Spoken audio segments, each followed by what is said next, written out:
Hey there, Coach Cassandra Ray here, and welcome to my very first video blog. Yay! I'm so excited about it. And today we're talking about how to connect with your heart's true desires. And this was inspired by one of the comments that I received on the Simply Fearless Facebook fan page. I had posted a note about, what is your heart really asking you to do? And Maria commented and she said this: My problem is I've spent so many years shutting out my heart's calling that I don't recognize its voice anymore. Or maybe it's just fallen silent lately because it's been ignored for so long. Yeah.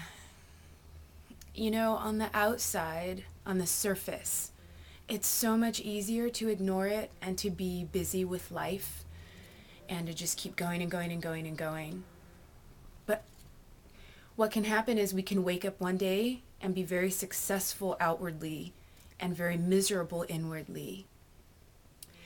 So I want to share with you the ways, and maybe some different ways, that you can connect with your heart's whispers, because it truly does come in whispers. We have to pay attention. We have to set that intention to connect with our heart and explore and listen.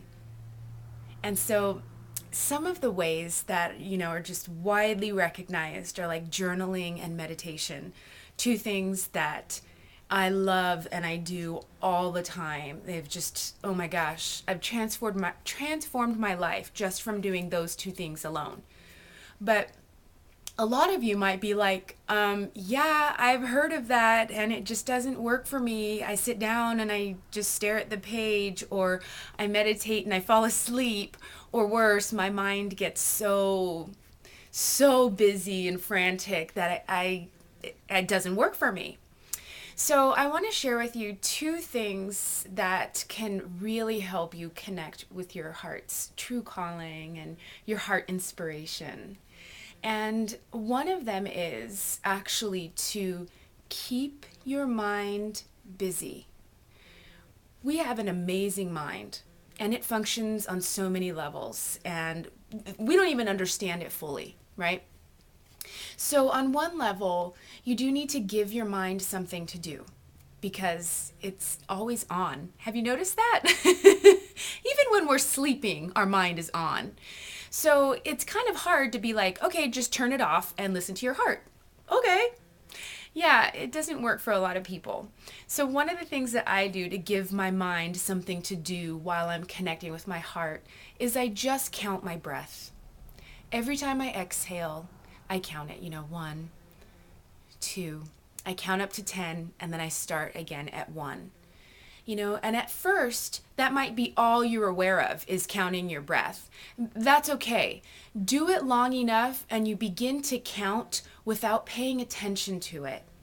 And you can really start to tune in to what you're feeling, what you're thinking, maybe some ideas that come up for the next direction, the next step in your life. So the first step is give your mind something to do.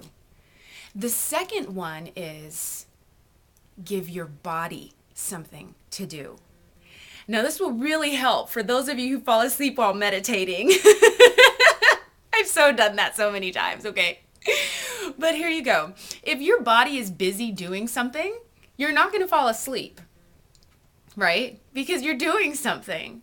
So in conjunction with giving your mind something to do, something to focus on, give your body something to do. And this is kind of where you get to really play around with this. You get to find out kind of what particular activities really line you up with that heart message, that really give you space where you find it easier to listen, easier to be quiet, easier to connect with your heart. Some of the things that I do are running.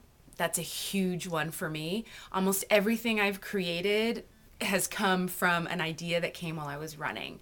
So when I go running, I'm counting my breath and I'm giving my body something to do. And when I come back, I sit down with my journal and I write down all of the ideas and thoughts and inspirations that came up for me while I was running. A couple of other things that really work for me are one of them is photography. I pick up my camera and go on a walk in nature, and it's just me and the leaves and the sky and the wind, and I get quiet and I really start to listen and hear. And so then I grab my journal and write down any thoughts and ideas that come up while I'm out with my camera. Another one that really works for me is cleaning house. I love to clean house. And I think part of it is because it really is a heart connection time for me. My mind is kind of focusing on the task and my body is busy. And when I clean, most often it's quiet at home. And so it's just me alone in a room, and I'm busy, and yet I'm also focused inward. It kind of gives that space for those ideas and thoughts and inspiration to come up. So my last idea for you, and this one actually might be the best one for all of you because I'm hoping you do this every day already, and that is when I shower. It's so true. But think about it. When you're in the shower or bathing in the bathroom, you're generally alone. Okay, that just went, woo, totally an unexpected place in my mind. That's okay. But generally, you're alone in the shower, and it's a nice, quiet time. Your body has something to do because it's busy washing.